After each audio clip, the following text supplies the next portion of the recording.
Here we go.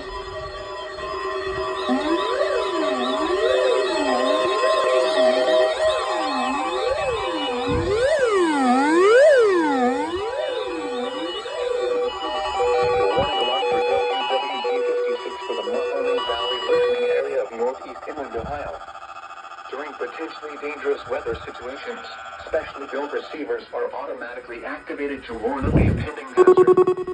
Tests of these receivers are normally conducted by the National Weather Service every Wednesday between 11 a.m. and noon. When there is a threat of or existing severe weather in the area, the test will be postponed until the following day. This ends the test of the National Weather Service weather radio warning alarm.